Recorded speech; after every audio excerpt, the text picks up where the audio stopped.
Rasulillah sallallahu alaihi wasallam wa ala alihi wa ashabihi wat tabi'in wa tabi'in bi ihsan ila yaumiddin wal jami'il anbiya wal ulama wasyuhada was salihin bil bar wal bahri ajma'in thumma ila arwahi abaina wa ummahatina wa ila asatidatina wa limasyayikhina wa jami'il muslimina wal muslimat wal mu'minina wal mu'minat syaulillahi lana wa lahum.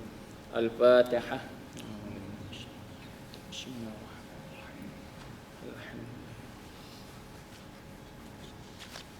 Siratal ladzina an'amta 'alaihim.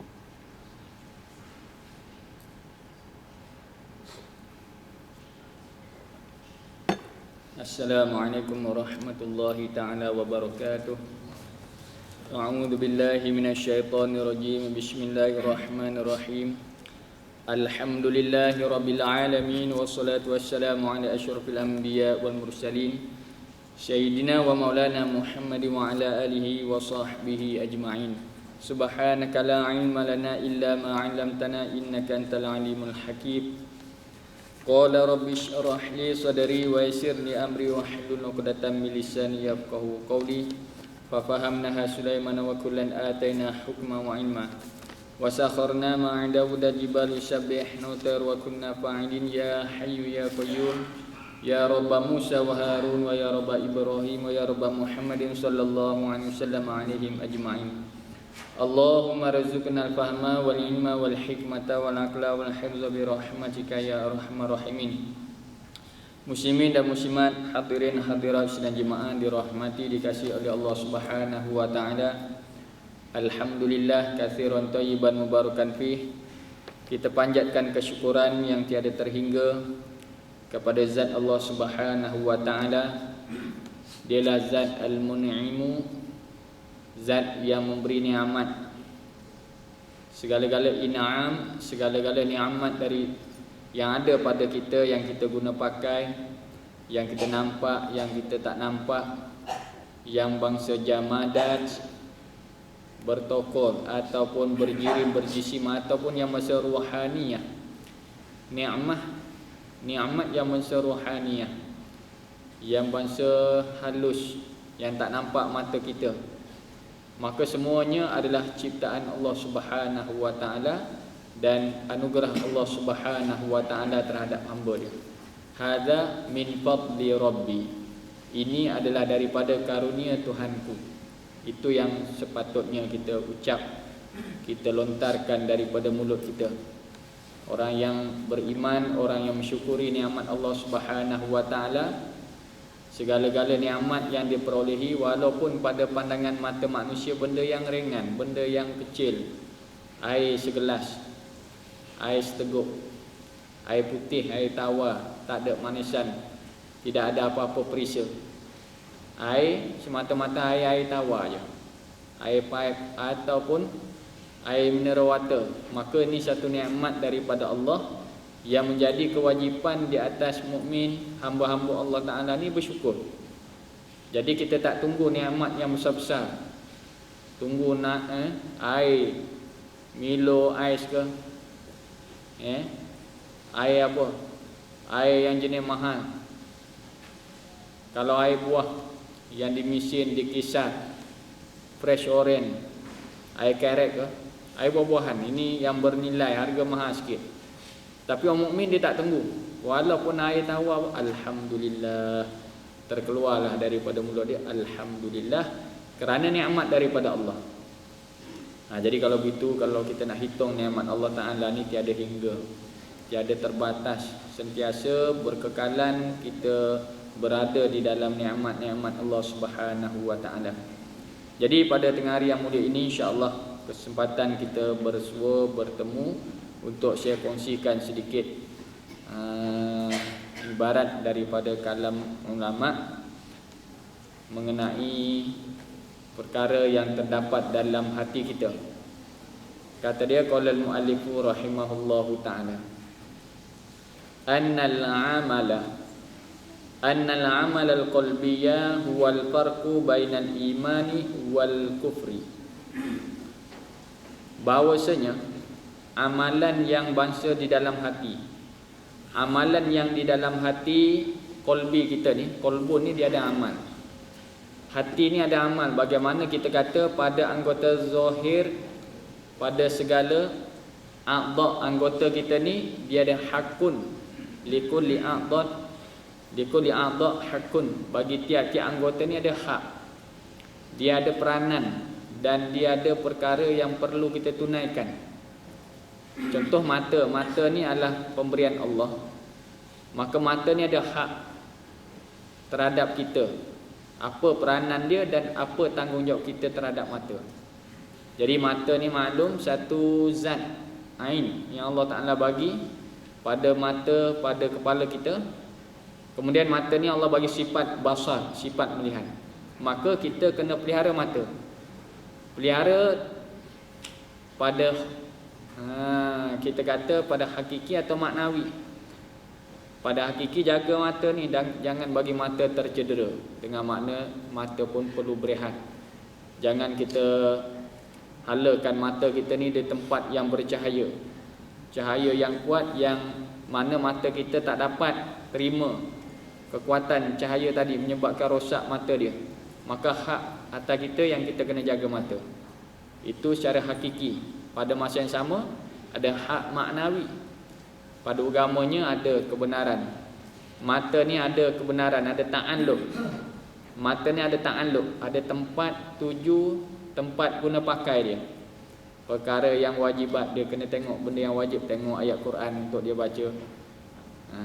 Tu maknanya pandangan nazarah yang wajibah. Ataupun yang sunnah, pandangan yang sunat, dia tengok mak ayah dia.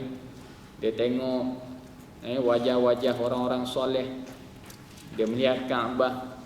Tak tengok pun tak apa, tapi itu ada ganjaran dan ada galakan. Jadi pandangannya sunnah. Jadi yang lain tu pandangan yang makruh. Ada pandangan yang haram. Maklum, pandangan yang haram melihat perempuan yang ajnabiyah, perempuan yang asing, yang membawa kepada syahwah dia, umpama masalan. Jadi kalau begitu ada hak mata ni. Jadi zahir kita ni daripada mata, semua anggota kita, rambut pun ada hak. Rambut pun ada hak. Apa hak rambut kita?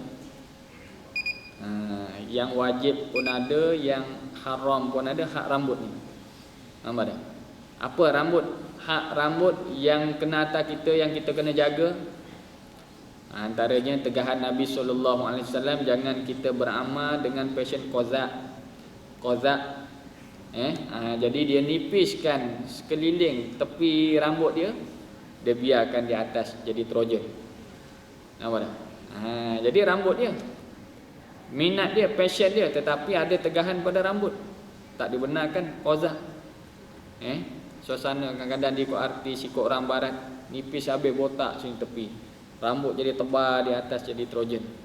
Kemudian buat pula nama dia, nama apa? Zack, tulis ZACK, nama boleh tulis kat kepala dia. Kalau pergi pejabat tak perlu name tag dah, pakai ada nama kat kepala. Jadi adakah dibenarkan syarak? Nabi tak benarkan. Dia nak color rambut, boleh tak? Color kamu boleh beli, rambut kamu, color kamu boleh upah orang, tapi boleh kepada syarak? Jadi syarak tak benarkan. Colorkan rambut menyebabkan kamu mandi, kalau takdir kamu junub, mandi tak sampai air, kalau kamu ambil wuduk, air tak sampai, tak rata rambut kamu, tak sah, haram. Begitu. Jadi kalau begitu itu amal zahir. Sekarang ni di antara amalan zahir dengan amalan batin. Amalan batin, amalan yang dalam hati, amalan qalbi dipanggil. Jadi kata ulama, annal amalal qalbiyah huwal farqu bainal iman wal kufr. Jadi amalan yang dalam hati ni yang tak nampak. Anggota kita ni nampak amalan dia. Dia khidmat, dia sapu sampah, nampak gerakan tangan dia. Dia takbir, nampak gerakan tangan dia. Sembahyang, nampak pergerakan, perbuatan rukuk, iktidah, sujud dia. Tetapi yang tak nampak ni, hati ni, kata ulama, amalan yang hati ni membezakan antara iman dan kufur.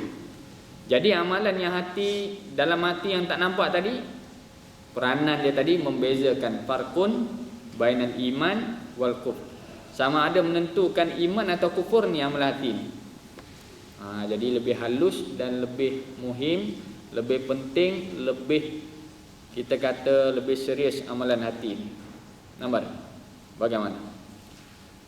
Fasajidu lillah, maka orang yang sujud bagi Allah, wasajidu lis-sanam. Jadi dua kelakuan. Satu orang ni dia sujud lillah, sujud kerana Allah. Dia sujud kerana Allah Taala. Maklum amalan sujud, kita hawi jasad dia rendahkan, jatuhkan badan dia. Umirtu an asjuda ala sab'ati azum atau kama qala. Nabi kata aku diperintahkan untuk sujud dengan 7 anggota. 7 anggota syarat sah untuk sujud. Syarat sah anggota yang mesti sampai lantai 7, pastikan. Dahi, jabhah, kemudian atau mana 2 kafain, 2 tapak tangan ni, batin tapak tangan, kemudian 2 lutut, rukbatain, dan juga atraf qadamain, 2 kaki. Mana ibu kaki dia? Dahi 1, 2 tangan, 2 lutut, dan 2 kaki. 2 hujung kaki dia, atraf batin daripada jari ibu kaki. Dengan mana jari-jari lain tak kena, tak apa, ibu jari kaki tu.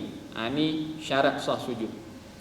7 anggota ni serentak ataupun mengikut anggota daripada bawah. Kaki dulu, kemudian turun sujud kena lutut, lepas pada lutut tangan, lepas tangan dahi, hidung ni sunat. Jadi ini syarat sah sujud. Jadi satu orang A ni dia sujud, B pun dia sujud. Sujud satu amalan yang besar. Sampailah dalam riwayat dia kata aqrabu ma yakunu al-'abdu min rabbih wa huwa sajid. Terlebih hampir barang yang hamba ni, hamba Allah Ta'ala ni, daripada Tuhan dia yang paling hampir kita ialah ketika sujud. Paling hampir dah. Daripada kita pagi sampai nak ke tidur, daripada mula takbir sampai ke salam, yang paling hampir lah ketika sujud. Sembahyang ni kita takarub, sembahyang ni kita munajah, kita menghadap Allah. Tapi dalam amalan sembahyang tadi, dan Nabi kata yang paling hampir sekali ketika sujud, inda sujud, maka fa'akthiru doa fi sujudikum, maka perbanyakkan doa di dalam sujud kamu. Jangan kosong kita punya sujud. Tasbih tu sunat. Subhana rabbiyal a'la wa bihamdihi tu sunat dah. Tapi naknya satu amal lagi, iaitu doa. Lintas hati, ya Allah, ya Allah, ya Allah, berilah aku, anugerahkanlah aku, beri kasih aku, selamatkan aku, lindunglah aku. Segala-gala doa boleh kita masukkan dalam sujud kita, sujud akhir, umpamanya. Jadi ni sujud. Dan sujud pula macam-macam jenis sujud. Macam-macam jenis sujud yang kita boleh lakukan dalam tempoh satu hari. Satu hari berapa kali kita sujud yang wajib? Satu hari berapa kali sujud yang wajib? Cuba bilang. Sujud yang wajib satu hari berapa kali? Berapa?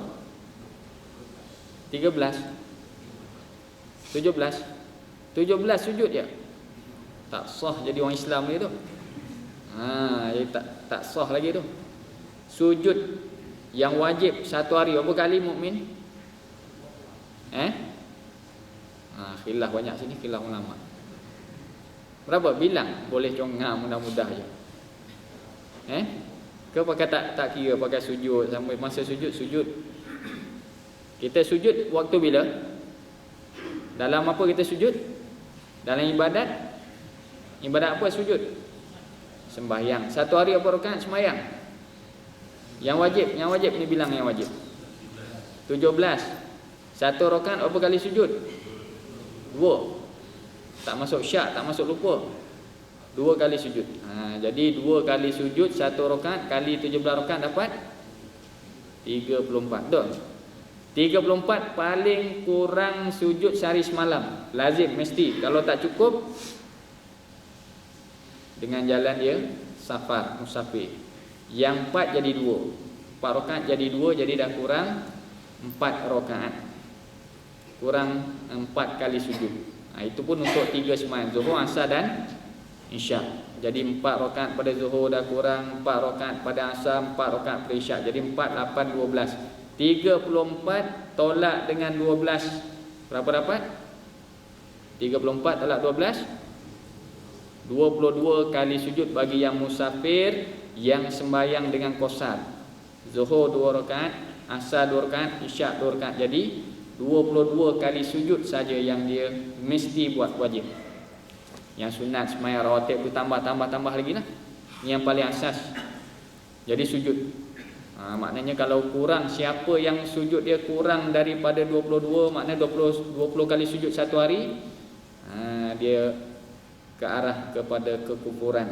Man taraka salata muta'ammidan faqad kafara jihara. Siapa yang meninggalkan sembahyang dengan sengaja, sungguhnya dia telah kufur. Jihar nyata kufur, tak kena kufur i'tiqad, dia kena kufur nikmat. Jadi kalau begitu kita kata wajib sujud ni. Dahi ini mesti sampai lantai. Dahi mesti sampai lantai berulang-ulang satu hari 34 kali bagi mereka yang bermukim, duduk di rumah, duduk di kampung dia. Adapun yang dalam perjalanan sekurang-kurang sujud 22 kali. Baik, itu yang wajib. Masuk sujud sunat, kita ada sujud apa lagi? Sujud yang sunat. Sujud sajadah, kita jumpa awal Jumaat pagi. Lagi sujud apa lagi? Sujud syukur. Bila masa syukur? Bila masa sujud syukur? Bila dapat nikmat ataupun terlepas bala atau musibah. Ini sujud syukur. Bila dapat nikmat, kita sujud syukur. Lahir anak, alhamdulillah, ada wudu, menghadap kiblat, Allah, aku sujud syukur kerana Allah dapat nikmat. Dan nikmat ni kata ulama tak semesti nikmat pada kita. Nikmat pada jiran sebelah pun kita sujud syukur. Dengar kawan sebelah ni berjaya lulus peperiksaan, berjaya cemerlang SPM dia 8A, dia kata alhamdulillah, tahniah. Kita balik rumah, ada wuduk, kita menghadap kiblat, Allahu akbar, aku sujud syukur kerana berjaya jiran, anak-anak jiran berjaya dapat kerja, dapat naik pangkat, alhamdulillah, Allahu akbar, sujud syukur. Dapat nikmat sama ada diri kita ataupun diri orang lain. Begitu juga indifa'ul bala, tertolaknya bala. Bila tertolak bala sama ada diri kita ataupun orang lain, jiran kita, adik-beradik masyarakat, pun satu nikmat juga. Kita dengar berita kemalangan berlaku kepada si fulan, sahabat kita kemalangan, innalillahi wa inna ilaihi raji'un. Kemalangan. Dah tu bagaimana dia sekarang ni? Alhamdulillah, dia tak ada apa-apa. Motor jatuh, motor hancur, kawan tu boleh bangun, boleh berjalan elok, steady. Alhamdulillah, ajib. Kita kata ajib lah, dia selamat, motor tu habis kena gelik lah. Jadi kita pun lepas pada elok. Okey, terima kasih kerana beri maklumat. Alhamdulillah lah, sahabat kita tu selamat. Nanti saya ada kesempatan, saya nak ziarah dia. Kata Allahu akbar, sujud syukur. Pasal apa sujud syukur? Pasal apa sujud syukur? Kerana kawan kita selamat. Kawan kita selamat ke pasal dia aksiden kita sujud syukur? Nampak tak? Dia aksiden, innalillah, kita pun syukur, alhamdulillah kawan aku aksiden. Ni jadi suka kepada perkara yang menyakiti, yang merosakkan. Ni tak ada benar syarak lah. Jadi kita syukur tadi kerana keselamatan, Allah pelihara dia. Syukur, sujud syukur. Dah tu nikmat Allah Ta'ala kita dapat ni. Nikmat ni secara mingguan ataupun bulanan atau tahunan. Nikmat yang kita dapat daripada Allah sama ada keselamatan ataupun terselamat daripada musibah bala ni, yang kita dapat nikmat daripada Allah ni, perkara yang mingguan ke, bulanan ke, tahunan. Nikmat yang kita dapat daripada Allah mingguan ke, bulanan ke, tahunan? Tiap-tiap hari? Tiap-tiap hari ke tiap-tiap detik? Tiap-tiap detik nikmat daripada Allah. Betul tak? Tiap-tiap detik hari ni, sihat sekarang ni, al-an. Kita sihat sekarang ni, waktu ni. Kita boleh datang dapat taufik, boleh dengar kuliah. Yang pagi tadi boleh sarapan lagi. Yang boleh bawa motor sampai ke pejabat dengan selamat. Kerja kita boleh selesai. Banyak tak nikmat Allah? Banyak tak nikmat Allah hari ni? daripada pagi tadi sampai sekarang? Berapa kali kita sujud syukur? Ni kita nak zahirkan kesyukuran kita ni, dahi kita rendahkan sujud. Ini satu amalan. Nampak tak? Jadi kena amal. Ada waktu kesempatan, waktu-waktu yang tidak diharamkan, kita lazimkan dengan sujud syukur. Banyak sangat nikmat. Ada setengah orang dia pagi, siang hari sekali dia sujud syukur. Sesi pagi daripada subuh sampai ke zuhur, lepas zuhur ba'diyah, Allahu akbar, sujud syukur kerana Allah. Petang sampai ke malam, lepas isyak pula sujud syukur pula, nikmat. Pasal sesi kedua pula, Allahu akbar. Tu sujud syukur. Kita ada sujud sajadah, baca ayat sajadah subuh. Apabila kita jumpa ayat sajadah, imam baca ayat sajadah, innama yu'minu bi ayatina alladzina idza dzukiru biha kharu sujada wasabbahu bihamdi rabbihim wa hum la yastakbirun. Allahu akbar, sujud sajadah pula. Nak kira tambahan yang asas tadi, sekurang-kurang sujud yang lazim atas mukmin berapa kali? Yang wajib paling kurang 22 orang musafir sujud. Kalau orang yang sembahyang tamam 34 masuk sujud syukur, pagi ke malam dibuat dapat 2. Kalau subuh hari Jumaat baca sujud sajadah dapat 1 sujud, berbilang. Jadi sujud dia bertambah. Jadi subuhnya hari Jumaat subuh tu sujud sajadah dia sujud. Sujud sajadah ikut imam, tak perlu niat. Imam kena niat, makmum tak perlu niat. Hanya kita ittiba' imam saja.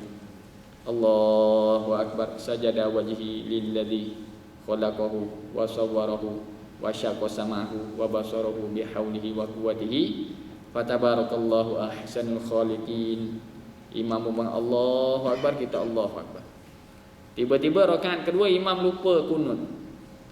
Sujud sajadah dia ingat, ayat sajadah dia ingat, dan sujud pun buat, kita pun ikut. Imam lupa sujud sajadah. Imam lupa baca doa kunut. Baca doa kunut apa hukum? Hukumnya sunat ab'ad. Bila tinggal sunat ab'ad maka kena sujud sahwi. Maka imam pun sujud sahwi 2 kali. Jadi subuh tu apa kali sujud kita? Subuh tadi apa kali dah sujud? Daripada rakaat pertama berapa semua? Sujud yang wajib 4. Sujud tilawah 1. Sujud sahwi apa kali? 2. Betul 2? Tambah 2 lagi. Jadi subuh saja 7 kali sujud. Nampak tak? Banyak mana sujud kita 1 kali satu hari. Subuh saja. Allahu akbar. Dengan malam besar. Jadi kalau begitu kita kata selesai. Subuh dengan sunat ba'ad yang ditinggal dia dah buat sujud sahwi, kemudian sujud tilawah, Kemudian zuhur pula semayang. Bila semayang dia syak rakaat. Bila syak rakaat semayang 3 ke 4. Fuqaha, ulama fiqh kata apa? Kena ambil yang mana? 3 ke 4 kena ambil 3. Al-amal bil asli, amal yang paling sedikit. Sujud dia syak 1 ke 2 kali sujud. 1 ke 2 kali sujud kena ambil yang mana? Ambil 1 kali. Dengan mana? Tambah 1 lagi. Kena ambil angka yang paling ringan. Masalah kita ragu-ragu pada bilangan ni, ikut fiqh syariatnya kena ambil paling ringan.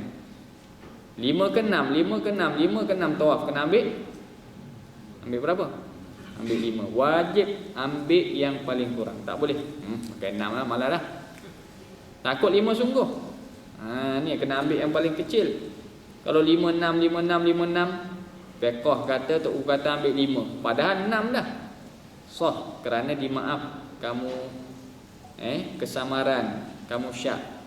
Tapi kalau pakai ambil 6 sedangkan baru 5 tak sah tawaf, tak sah semayang, tak sah kalau ambil bilangan yang tinggi. Baik. Subuh tadi 7 kali. Tiba-tiba syak pada zuhur 3 ke 4, padahal dah 4 dah. Dia kena ambil 3. Akhir sekali sebelum salam dia sunat sujud sahwi pula kerana lupa. Tambah dah. Orang lain sujud pada zuhur berapa kali? Yang normalnya sujud pada zuhur berapa kali? 8. Dia ni jadi 10. Lebih semacam dia ni. Nampak tak? 3 ke 4 dia ambil 3. Asal syak pula 1 ke 2, 1 ke 2 kali sujud. 1 kali sujud ke 2 kali sujud. Syak bab sujud pula. Tahiyat akhir dah ni. fil alamin innaka Hamidum Majid. Aku sujud sekali ke dua kali tadi? Sekali ke dua kali kena ambil sekali. Lepas tu sunat sujud sahwi, kerana syak tadi sunat sujud sahwi. Penuh hidup dia dengan sujud. Nampak tak? Sujud yang wajib pun ada, sujud denda pun ada. Baik, jadi sujud ni amalan zahir ke amalan batin? Sujud ni amalan zahir ke amalan batin? Amalan zahir, gerakan anggota badan. Satu orang pergi haji payah, susah payah, duit habis, masa dekat sebulan, tinggalkan keluarga dia, bersesak-sesak manusia, panas, mujahadah dia, susah, rebut. Jadi tinggalkan keluarga yang disayangi, ahli masyarakat kampung dia. Dia pergi haji 40 hari, sebulan dia tinggalkan kampung halaman, jawatan, pangkat, semua tinggal, pakai ihram saja.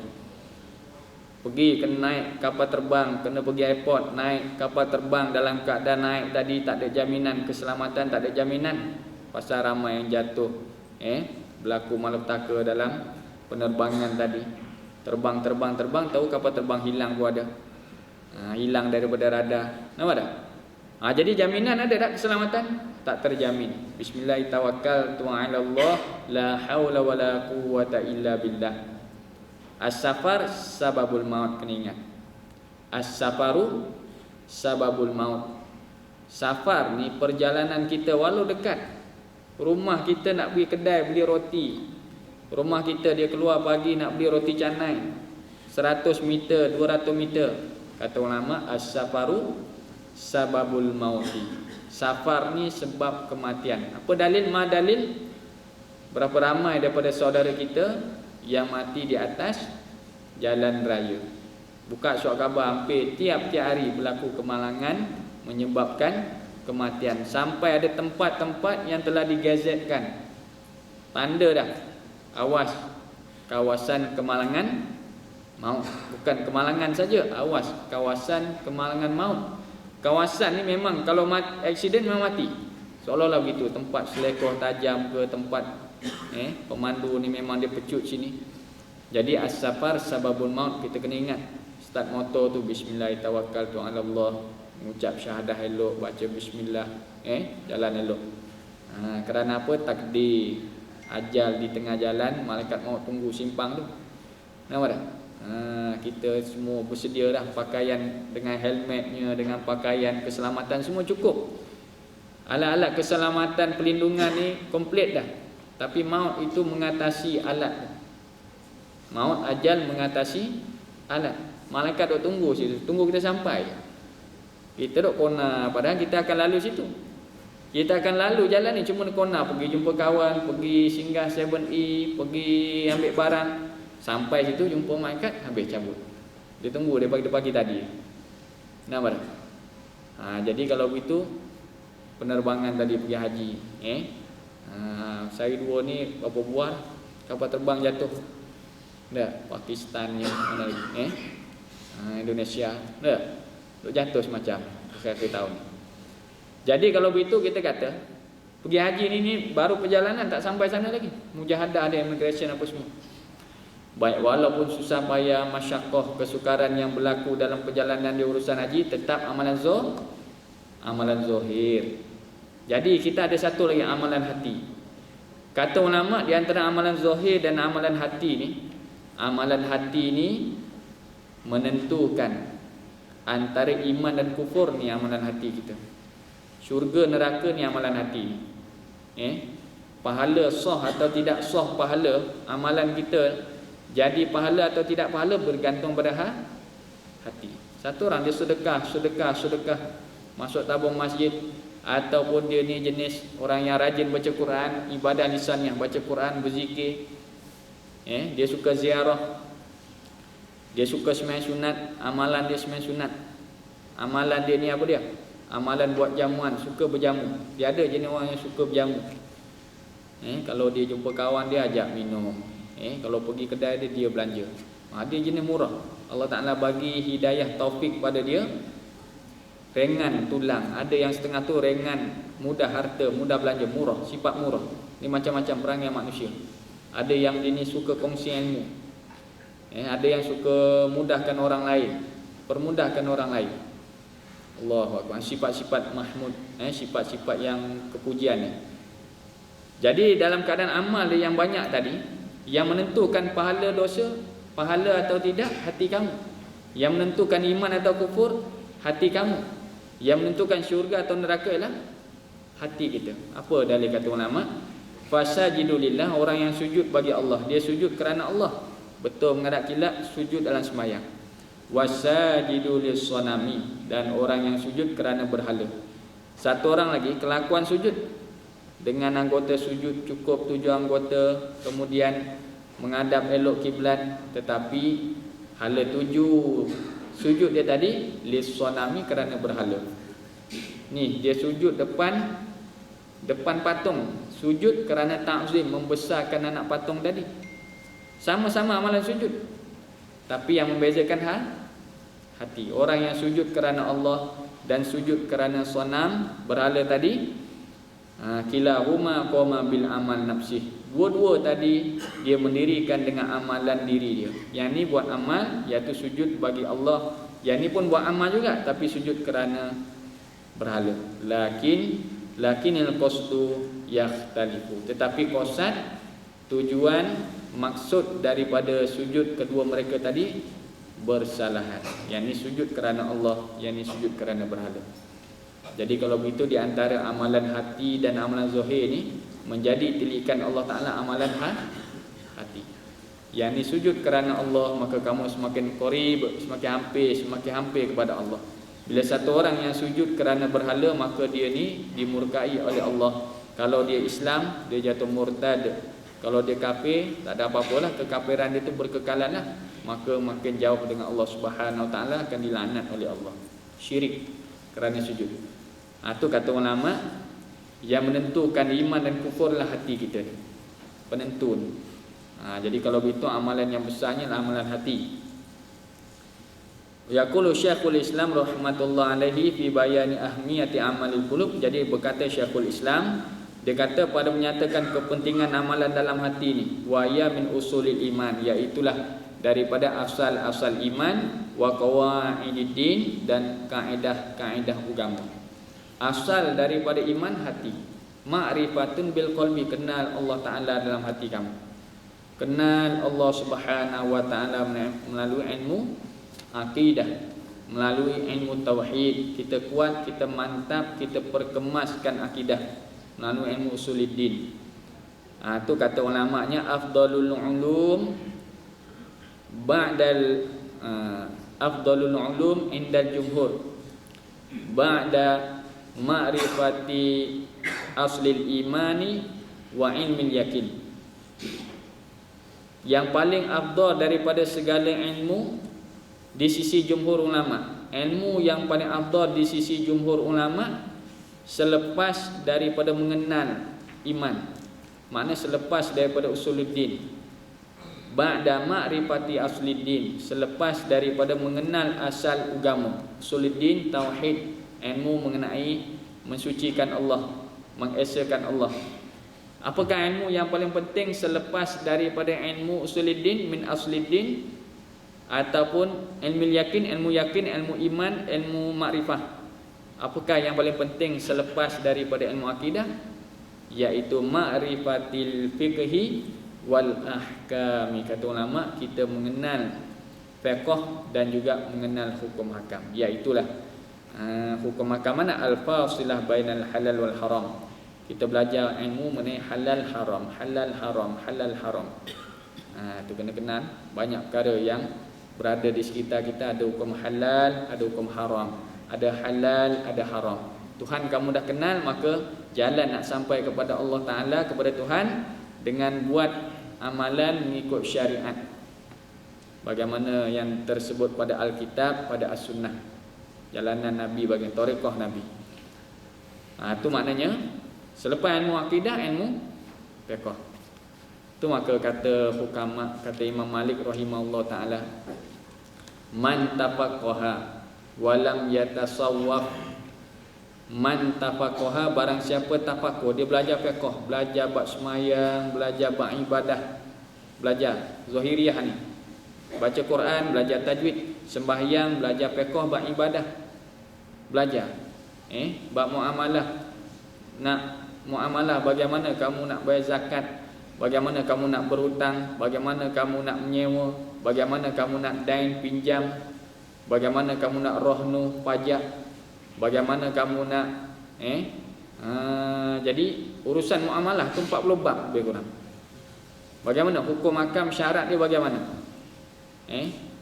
Simpan bank, dibagi dividen bagaimana? Kemudian ada bunga pula, bagaimana pula? Muamalah tu. Bila satu orang mati, jadi duit dia semua jadi faraid, jadi pusaka. Nampak tak? Satu orang mati, duit dia jadi pusaka faraid, mengikut habuan fardu. Suami berapa, isteri berapa, anak ada tidak, anak dapat berapa bahagian. Fardu. Dia ada simpanan 30,000. Ada dividen pula 3-4,000. Kalau kita belajar hukum faraid, kita ambil modal saja 30,000 simpanan, 30,000 dividen ni sedekah. Nampak tak? Bukan sebenar. Jalan tak apa-apa nak sebenar. Jadi muamalah dia belajar halal haram bagaimana, yang mana hak dia, yang mana hak orang ramai, yang mana dia kena kembalikan. Jadi kalau begitu, siapa yang belajar fiqh, dia kemas fiqh tapi dia tak belajar tasawuf, tak belajar amalan hati. Zuhud tak belajar, syukur tak belajar, sabar tidak belajar, faqad tafassaqa, kata ulama, dia ni fasik lagi. Sembahyang rajin, sembahyang betul, syarat betul, rukun pun betul, tiba-tiba hati ni ada ujub, berasa heran diri, aku sembahyang banyak, orang perhati aku sembahyang, jadi aku ni orang tahu aku ni kuat sedekah. Dalam jamuan-jamuan walimah, dalam jamuan-jamuan kenduri, akulah yang paling mewah. Aku boleh buat yang besar-besar, dan orang pun nampak aku mampu buat, dan orang puji aku buat. Datang ujub. Fiqh dia belajar, tiba-tiba tak belajar tasawuf, faqad tafassaqa, kata ulama, dia masih fasik, maksiat lagi, tak belajar bagaimana nak menyelamatkan amal supaya amal tu jadi soleh. Wa man tasawwafa walam yatafaqqah, barang siapa belajar tasawuf pula, dia belajar bab zuhud. Belajar bab zuhud, bagaimana nak zuhud, makanan zuhud, pakaian pun zuhud. Dia ni tak bercakap banyak pada manusia, dia tidak bercampur dengan manusia. Dia belajar bab tasawuf mendalami, sehingga digelarkan ahli sufi, tapi tak belajar fiqh. Bab ibadat tak belajar. Ustaz mengajar bab sembahyang, leceh bab sembahyang, nampak tak? Belajarlah besar-besar sikit bab hakikat ke, kitab mengenai jihad ke, besar-besar lagi. Bab sembahyang dulu pasti dia kata belajar dah bab sembahyang. Nampak tak? Kalau dah pandai, dah belajar kuat, bagus, kita nak tanya. Nampak tak? Jadi sekarang ni fiqh dia tak belajar, dia belajar bab tasawuf. Faqad tazandaqa, kata ulama, dia ni jatuh zindiq, seolah-olah orang yang zindik. Mana? Dia belajar tasawuf tapi tak mendalami fiqh. Memang zuhud kita nampak dia ni ahli sufi, tapi fiqh tak belajar. Semayang pun tak betul, tomak ninah tak tahu mana tempat. Tomak ninah tak kena, semayang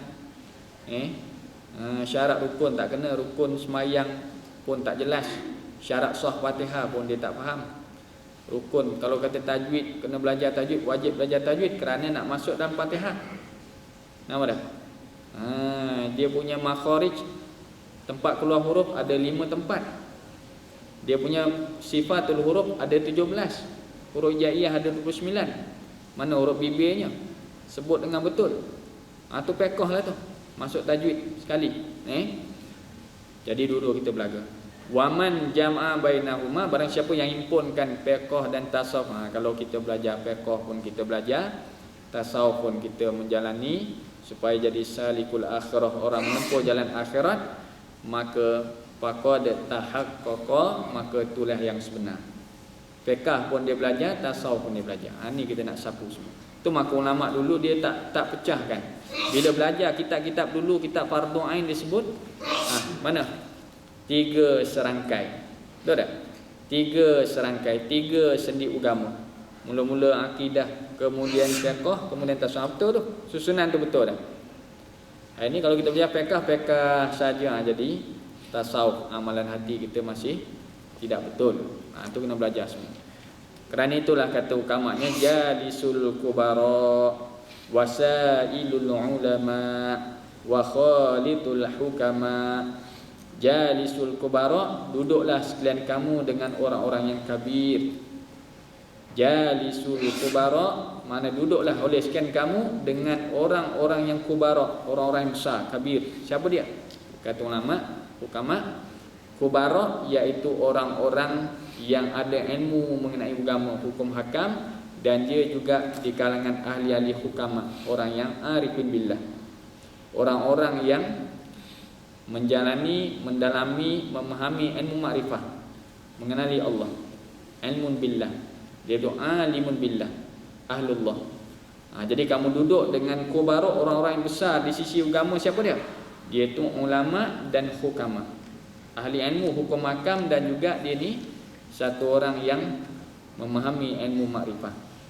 Jalisul kubara, dan juga sailul ulama, kamu kena tanya alim ulama. Tanya ulama berdasarkan mazhab kamu. Apa masalah hukum hakam? Daripada sekecil-kecil masalah yang kita ragu syak, kita tanya pada ahli. Fas'alu ahla zikr. Sailul ulama dan khalitul hukama, dan kamu bercampurlah, mukhalatahlah, bercampurlah dengan hukama, iaitu alimun billah, orang-orang ahlu ma'rifah, orang-orang yang mengenali Allah dengan basirah, orang yang musyahadah, orang yang telah terbuka, Allah Ta'ala buka hijab daripada dia ni merasai kewujudan Allah, sehingga mana cahaya makrifah tadi terpancar dalam hati dia, maka tenggelamlah cahaya keduniaan. Cahaya dunia ni pun tenggelam dengan cahaya makrifah, cahaya nurullah. Duduk dengan orang supaya dia buka hati kita, bersihkan hati dia sebagai mursyid. Tu jalisul kubara, sailul ulama, dan juga khalitul hukama. Kita bercampurlah dengan orang-orang yang mengenali Allah Subhanahu wa taala. Jadi akhir sekali ada kata-kata atau pepatah ukama. Kata ukama, qalilut taufiq khairun min kasiril akli. Sedikit daripada taufik, kalau dapat taufik yang sedikit, khairun min kasiril akli, lebih baik daripada sedikit, daripada banyaknya akal. Ada orang diberi anugerah banyak akal, satu orang diberi sedikit taufik untuk beramal. Taufik yang sedikit, satu orang yang banyak akal, pemikiran. Jadi kata ulama, yang sedikit taufik khairun min kasiril akli. Dapat taufik tapi sedikit, boleh buat amal sikit sebanyak, lebih baik daripada orang yang hanya berakal saya banyak akal. Dan qalilul amal ma'at taqwa khairun min kasiril amal bila taqwa. Sedikit amalan, dia boleh baca Quran sedikit satu muka, dia boleh semayang 2 rakaat sunat, dia boleh tasbih 10 kali, ya subhanallah walhamdulillah wala ilaha illallah wallahu akbar 10 kali. Sedikit dah tu. Ada orang berterusan mula naik kereta pegang bilik tasbih dah. Bagi dia jam pun tak rugi, dia boleh zikir ribu-ribu. Naik kereta, start kereta tahu dah, naik atas jalan jam, bilik tasbih di tangan. Subhanallah walhamdulillah wala ilaha illallah wallahu akbar. Lisanan zakiran, orang yang berzikir pada Allah. Jadi dia ni ada yang sedikit saja amal dia ma'at taqwa, tapi dalam sedikit tadi berserta takwa kepada Allah. Khairun min katsirin amal bila takwa, lebih baik daripada orang yang banyak amalan tetapi tiada takwa. Amalan banyak tapi tak takwa. Amalan dia termasuk nak riak, nak menunjuk, tak ada takwa. Itu keadaan. Jadi kita bandingkan antara banyak amalan kita buat tanpa kesedaran takwa, ataupun sedikit amal kita yang kita buat beserta takwa, buat mengikut syariat, pada hati kita pun ikhlas kerana Allah Ta'ala, ni lebih baik daripada benda yang banyak, benda yang besar tapi tak ada takwa. Itu kita renung, kita kembalikan pada hati kita. Wallahu subhanahu wa ta'ala alam. Mudah-mudahan sedikit sebanyak kongsian yang saya sebutkan tadi, Allah Ta'ala beri taufik hidayah pada saya sendiri untuk amalkan, dan sama-sama untuk kita kongsi dan kita sampaikan insya-Allah. Wallahu ta'ala alam. Bismillahirrahmanirrahim. Alhamdulillahirabbil alamin, wassalatu wassalamu ala asyrofil anbiya'i wal mursalin wa ala alihi washabbihi ajma'in. Allahumma faqihna fid din wa 'allimna ta'wil. Allahumma inna nas'aluka al-huda wat tuqa wal 'afwa wal ghina. Rabbana atina fid dunya hasanah wa fil akhirati hasanah wa qina adzabannar. Sallallahu ala sayyidina Muhammad wa ala alihi wa sahbihi ajma'in. Subhana rabbika rabbil izzati amma yasifun wa salamun alal mursalin. Alhamdulillah. Assalamualaikum.